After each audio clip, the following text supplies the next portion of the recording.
We are here to conquer this world. It is not just sleeping India, it is resurgent India. It is surging India. We have to prove the world we are resurgent. உங்களுக்கு தெரியுமா, உலகத்துல 7 நாடுகள்ல தான் நவீன போர் விமானங்கள் இருக்கு. 7 நாடுகள் தான். உலகத்துல 193 நாடுகள் இருக்கு. 193 நாடுகள்ல உலகத்தின் நவீன யுத்தம் செய்கிற நவீன போர் விமானங்கள் 7 நாட்டுல தான் இருக்கு. அந்த 7இல் ஒன்றாக இந்தியா இருக்கிறது என்பது நமக்கு தெரியுமா? உலகத்தின் 6 நாடுகள்ல தான் அணுசக்தி மூலமா நீர்மூழ்கி கப்பலை ஓட்டுகிற சக்தி இருக்கு. நீர்மூழ்கி சப்மரைன், அதை நியூக்ளியர் பவர் மூலமா இயக்குற நாடுகள் உலகத்திலே 6 நாடுகள் தான். அந்த 6 நாடுகள் பட்டியல இந்தியா இருக்கிறது என்று நமக்கு தெரியுமா?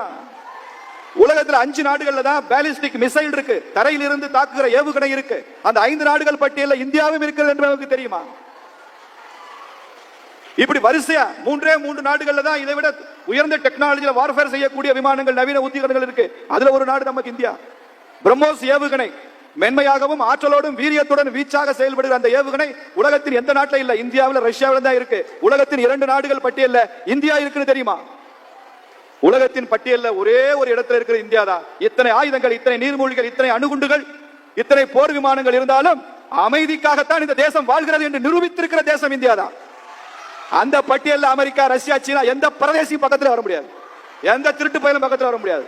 இந்த தேசம் அமைதிக்காக வாழ்கிற தேசம். இந்த தேசம் உலக மக்கள் நலனுக்காக வாழ்கிற தேசம். அதனாலதான் உலகம் எல்லாம் கொரோனா வந்த போது ரஷ்யாவுக்கும் அமெரிக்காவுக்கும் சீனாவுக்கும் இணையா இந்தியாவிலும் தடுப்பூசி கண்டுபிடிக்கப்பட்டது. அதே காலகட்டத்தில் அந்த தடுப்பூசியை கண்டுபிடித்து விட்டு பிரதமர் மோடி அறிவிச்சாரு, மற்ற நாடுகள் எல்லாம் கொரோனா தடுப்பூசியை விற்கட்டும், விலைக்கு விற்கட்டும், இது உலகத்தின் மனித இனத்தையே காப்பாற்ற வேண்டிய செயல். அதனால இந்தியா தான் கண்டுபிடித்த தடுப்பூசிக்கு காப்புரிமை பெறாது, இந்தியா இதை விற்பனையாக்காது, ஏழை நாடுகள் கேட்கும் போதெல்லாம் இலவசமாக நாங்கள் தடுப்பூசி கொடுப்போம் அறிவிச்ச தேசம் இந்தியா.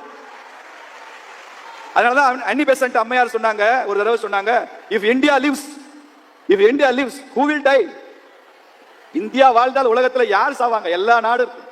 அடுத்த கேள்வி கேட்டாங்க அந்த அம்மா, if India dies who will live அப்படின்னு கேட்டாங்க. நான் இந்தியா வாழ்ந்தால் உலகம் வாழும், இந்தியா இல்லை என்றால் உலகத்திற்கே பெரிய ஆபத்து என்பதை 100 ஆண்டுகளுக்கு முன்னாலே சொல்லி சென்றிருக்கிறாங்களே. அப்படிதான் இன்னைக்கு வாழ்ந்துட்டு இருக்கோம். அப்படிதான் வாழ்ந்துட்டு இருக்கோம்.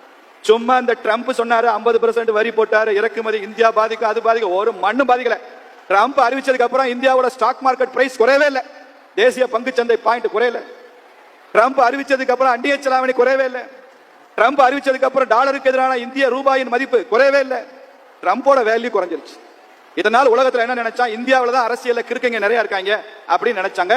இப்போ ஒரு விஷயம் நிரூபணமாச்சு, எந்த கிறுக்கனுக்கும் சற்றும் குறையாத கிறுக்கன் ட்ரம்ப். அவன் உலகத்தின் தலை சிறந்த கிறுக்கன் முடிவு பண்ணிருக்கிறான். இந்திய மாணவர்கள் நினைத்தால், இங்க இருக்கிற மாணவர்கள் தான் சொல்றேன், அமெரிக்க அதிபருக்கு நீங்க பாடம் புகட்ட முடியும். ஏன்